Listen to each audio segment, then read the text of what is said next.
Do you think that the work that Canadian-owned presses, Canadian-owned literary presses, Anglophone presses, in particular, we'll have to leave the Quebecois scene for a different discussion. But do you think that they do a good job at, and a fair job at finding the best poetry and literary fiction that's out there?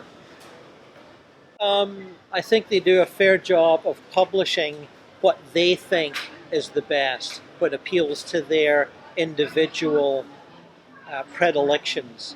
My interactions with editors and assistant editors, and also given what they say on their websites about, send us this, send us that, don't send us this, don't send us that, and then you see what they publish.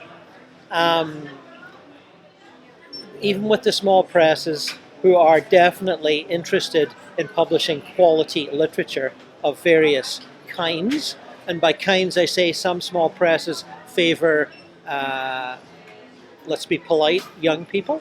I'm not young.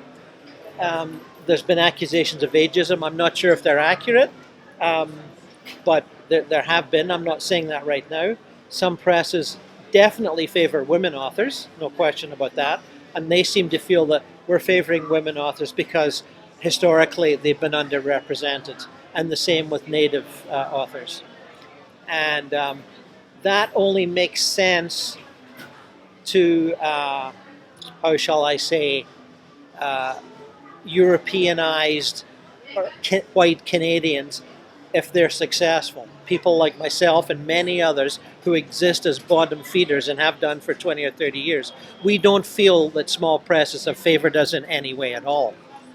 They have picked writers that they are previously connected to. I can't tell you the number of times I've seen, and I'm going back 30, 40 years here. I'm not just talking about the last 5 years or the last 3 weeks. They pick people to be on their editorial boards that they know from literary magazines in which they have themselves published. There's a whole incestuous interaction between editors and contributors and assistant editors and proofreaders, and you scratch this area of our back and later down the road we'll publish one of your books. It doesn't even have to be said. It just happens. You can see it happening over and over. It's been happening since the 70s. I would say I stopped sending things to literary journals when I noticed the list of contributors was 3/4 filled with editors or assistant editors of other magazines and journals. And maybe there'd be 3 people that were from nowhere. I thought, do I see a pattern here? I think I see a pattern here. And the same thing has continued right up to the present day. I don't see it any different. Now, that doesn't mean quality work doesn't get published. It does. But there's still a good deal of favoritism going on. And I think if people were pushed up against a wall and forced to defend their attitudes, they might say, well, there's too many good writers out there. We can't publish everybody. And as I said in my previous interview, we've been hearing that from editors and sub-editors for years. You used to get these things that would say, we publish 10 books a year and we get 1,000 submissions. And out of that, a lot of them are well crafted and professionally done. We just can't publish them all. Fair enough, I think that's true.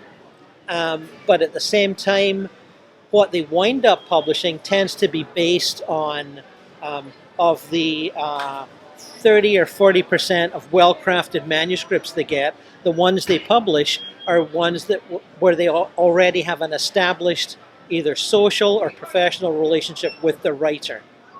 Somebody that they know from contributing to a magazine, from meeting them at a reading, from being personally indebted to them for a loan.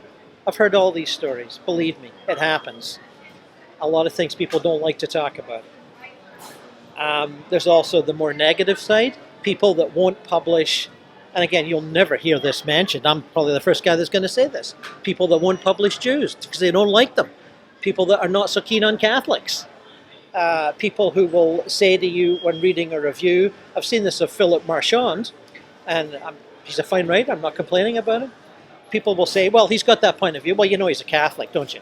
You know, which is standard from where I come from in Britain. There's that sort of cynical talk goes on all the time. But in Canada, we're a little too polite to talk about it. And I think, as I said in the previous interview, I think we should talk about it. And not just in a bitching, I can't get published kind of way that I might be sounding like right now. I think it's just good to open up the sluice gates on that. I notice with, for example, in film and theater, because of YouTube, and almost every single film will get an interview somewhere or other, either a small podcast or a large sort of professional thing, where the directors and the actors and the scriptwriters will get to answer questions. And I watch a lot of those because I'm quite a film buff. Now, what I notice is how honest the actors are. They will talk, and they'll be in a fairly largish movie, big production. They probably get fairly well paid, and they'll reference how long it is since they had a job, and how lucky they feel to get this one, and they hope it will lead to another. And now that could be because they're living in New York or LA, and rents are high, and things are expensive. But at the same time, there's an honesty there that I like. There's a recognition that there's I think they call them A-list people that get most of the jobs because their names on the billboard will sell the movie. The director will be told, you got to get 2 A-list names for this movie, else we're not putting out the money for it, And so I appreciate that honesty. And I see more of it, and partly because there's so many interviews on YouTube, as opposed to 30 years ago where people would get 3 minutes on network television to talk about their movie, which is hopeless, as you know. All they do is back scratch and smile. And but these are leading to a greater degree of openness and interaction on an honest level about how the industry really functions and what the ground level realities are. And I don't think we quite see that in literature.